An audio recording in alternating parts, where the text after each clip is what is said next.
Dear viewers, I am Jannatul Firdousi. I am with you in today's discussion on today's class with changing sentence. The topic of my today's discussion is how to change assertive sentence into interrogative sentence. Now I am starting the class. আজকে আমার ক্লাসের টপিকটি হলো আমার ডিসকাশনের টপিকটি হলো যদি assertive sentence থাকে assertive সেন্টেন্সকে কীভাবে আমরা ইন্টারোগেটিভ সেন্টেন্সে পরিবর্তন করব এটা নিয়ে আমি আজকের ক্লাসে ডিসকাস করছি অর্থাৎ অ্যাসার্টিভ টু ইন্টারোগেটিভ। আজকে আমার ক্লাসের টপিকটি হলো অ্যাসার্টিভ টু ইন্টারোগেটিভ। অ্যাসার্টিভ সেন্টেন্সকে কীভাবে আমি ইন্টারোগেটিভ সেন্টেন্সে পরিবর্তন করব এটা নিয়ে আজকের ক্লাসে ডিসকাস করছি। তাহলে অ্যাসার্টিভ সেন্টেন্স আমরা জানি সাধারণত বিবৃতিমূলক বাক্য। এখন অ্যাসার্টিভ সেন্টেন্সকে আমরা ইন্টারোগেটিভ সেন্টেন্স হলো প্রশ্নবোধক বাক্য। এখন অ্যাসার্টিভ সেন্টেন্সকে আমরা কীভাবে প্রশ্নবোধক বাক্যে পরিবর্তন করবো এটা নিয়ে আমি এখন ডিসকাস করছি। তাহলে অ্যাসার্টিভ সেন্টেন্সকে ইন্টারোগেটিভ সেন্টেন্সে পরিবর্তন করতে হলে প্রথমে যেটি করতে হবে যে স্ট্রাকচারটি আমরা ফলো করব এটি হলো যদি অ্যাসার্টিভ সেন্টেন্সটি অক্সিলারি ভার্বযুক্ত থাকে অর্থাৎ অক্সিলারি ভার্বযুক্ত অ্যাসার্টিভ সেন্টেন্স যদি হয় তাহলে এটাকে আমরা দুটি নিয়মে আমরা ইন্টারোগেটিভ সেন্টেন্সে পরিবর্তন করব। অ্যাসার্টিভ সেন্টেন্সে অক্সিলারি ভার্ব থাকলে প্রথমে যেটি করতে হবে অক্সিলারি ভার্বটি সাবজেক্টের আগে আনতে হবে অর্থাৎ auxiliary verb plus subject plus সেন্টেন্সের বাকি অংশ প্লাস ইন্টারোগেটিভ সাইন অর্থাৎ প্রশ্নবোধক চিহ্ন। এবং আরেকটি নিয়ম হলো যে নিয়মটি হলো ফলো করবো যে স্ট্রাকচারটি ফলো করবো এটি হলো auxiliary verb plus not plus subject plus সেন্টেন্সের বাকি অংশ প্লাস প্রশ্নবোধক চিহ্ন। তাহলে আশা করি বোঝাতে পেরেছি যদি অক্সিলারি ভার্বযুক্ত অ্যাসার্টিভ সেন্টেন্স হয় তাহলে অক্সিলারি ভার্বযুক্ত অ্যাসার্টিভ সেন্টেন্সকে আমরা কীভাবে ইন্টারোগেটিভ সেন্টেন্সে পরিবর্তন করবো এটা নিয়ে যে স্ট্রাকচারটি আশা করি বোঝাতে পেরেছি। প্রথমে হলো যদি অক্সিলারি ভার্ব থাকে তাহলে auxiliary verb plus subject plus সেন্টেন্সের বাকি অংশ প্লাস ইন্টারোগেটিভ সাইন প্রশ্নবোধক চিহ্ন। আরেকটি নিয়ম হলো আরেকটি রুলস হলো auxiliary verb plus not plus subject plus সেন্টেন্সের বাকি অংশ প্লাস প্রশ্নবোধক চিহ্ন। তাহলে এই দুটি নিয়মে আমরা অক্সিলারি ভার্বযুক্ত অ্যাসার্টিভ সেন্টেন্সকে আমরা ইন্টারোগেটিভ সেন্টেন্সে পরিবর্তন করতে পারি। তাহলে আমি এখন কয়েকটি এক্সাম্পলের সাহায্যে কয়েকটি সেন্টেন্স চেঞ্জ করে একটু এক্সপ্লেন করার চেষ্টা করছি। যেমন একটি sentence he is a good বয়। এখন এই সেন্টেন্সটিকে আমি যে প্রথম রুলসটি বললাম সেই রুলস অনুযায়ী যদি আমি ইন্টারোগেটিভ সেন্টেন্স করি তাহলে হবে ইজ হি এ গুড বয় তারপর ইন্টারোগেটিভ সাইন প্রশ্নবোধক চিহ্ন he is a good boy is he a good বয়। এটি হলো প্রথম রুলস। এবং সেকেন্ড রুলস যেটি ছিল এটি হলো auxiliary verb plus not plus subject plus সেন্টেন্সের বাকি অংশ প্লাস প্রশ্নবোধক চিহ্ন। তাহলে সেকেন্ড রুলস অনুযায়ী যদি আমি এটিকে ইন্টারোগেটিভ করি তাহলে হবে is not he a good boy তাহলে is he a good boy অথবা is not he a good boy এই দুইভাবে আমরা অ্যাসার্টিভ সেন্টেন্সকে ইন্টারোগেটিভ সেন্টেন্সে পরিবর্তন করতে পারি। আরেকটি সেন্টেন্স যেমন I am doing the work এখানে এম রয়েছে অক্সিলারি ভার্ব। এখন এই সেন্টেন্সটিকে আমি ইন্টারোগেটিভ সেন্টেন্সে পরিবর্তন করছি am I doing the work অথবা এভাবে হতে পারে am not I doing the work অথবা am not I doing the work প্রশ্নবোধক চিহ্ন হবে। প্রশ্নবোধক চিহ্ন না দিলে কিন্তু ইন্টারোগেটিভ সেন্টেন্স হবে না। ইন্টারোগেটিভ সেন্টেন্স মানে হলো সেন্টেন্সের শেষে প্রশ্নবোধক চিহ্ন ব্যবহার করতে হবে। তাহলে এই দুইভাবে আমরা এখানে আমরা অক্সিলারি ভার্বযুক্ত ইন্টারোগেটিভ অ্যাসার্টিভ সেন্টেন্সকে ইন্টারোগেটিভ সেন্টেন্সে পরিবর্তন করতে পারি। আরেকটি সেন্টেন্স যেমন হি ওয়াজ হেল্পিং মি তাহলে ওয়াজ হি হেল্পিং মি একটি রুলস। আরেকটি রুলস হলো was not he helping me অথবা was not he helping me এই দুইভাবে আমরা ইন্টারোগেটিভ সেন্টেন্সে পরিবর্তন করতে পারি এবং আমরা প্রশ্নবোধক চিহ্ন ব্যবহার করবো। ইন্টারোগেটিভ সেন্টেন্সের শেষে অবশ্যই প্রশ্নবোধক চিহ্ন ব্যবহার করতে হবে।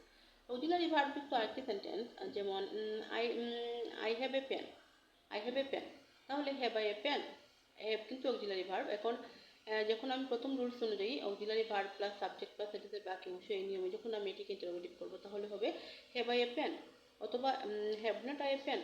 তাহলে দুইভাবে আমরা অক্সিলারি ভার্বযুক্ত অ্যাসার্টিভ সেন্টেন্সকে ইন্টারোগেটিভ সেন্টেন্সে পরিবর্তন করতে পারি এবং অবশ্যই ইন্টারোগেটিভ সেন্টেন্সের শেষে আমাদের একটু প্রশ্নবোধক চিহ্ন দিতে হবে।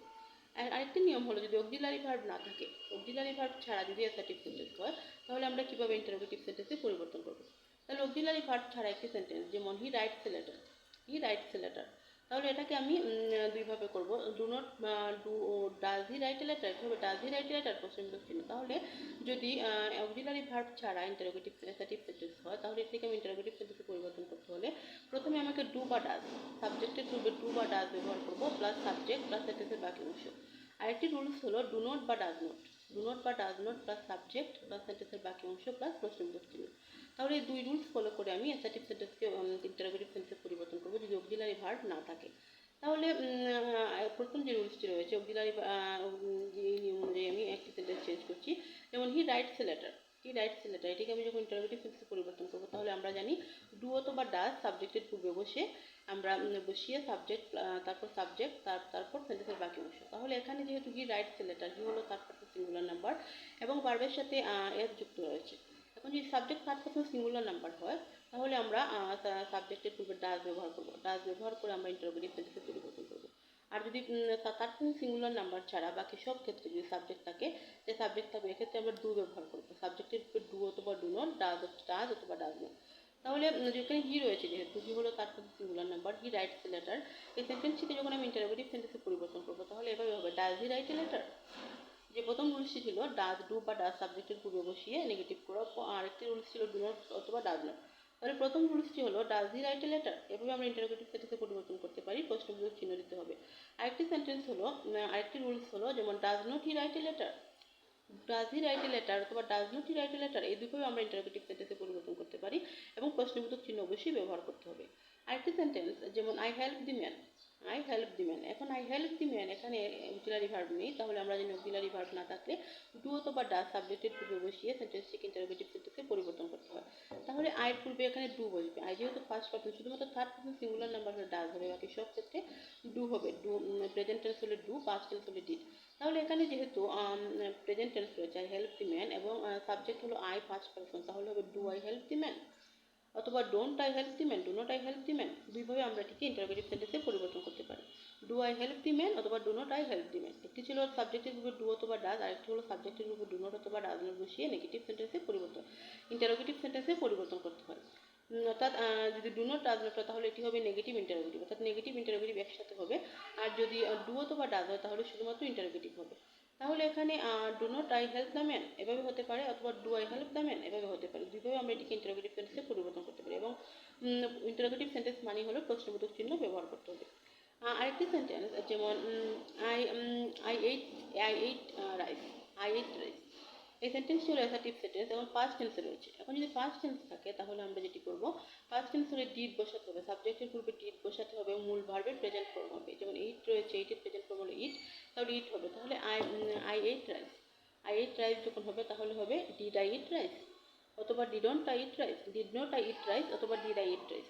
এই দুটি রুলস রয়েছে, দুটি আমরা ব্যবহার করতে পারি ইন্টারোগেটিভ সেন্টেন্স তৈরিতে এবং প্রশ্নবোধক চিহ্ন আমরা ব্যবহার করব।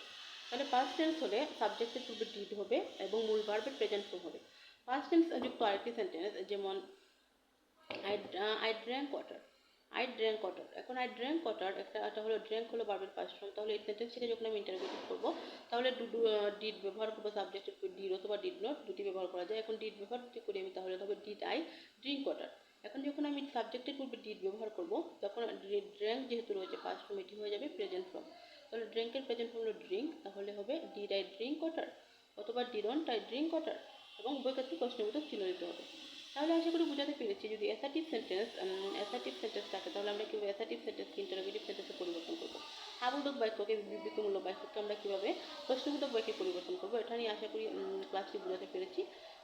ক্লাসটি যদি ভালো লাগে অবশ্যই লাইক করবেন।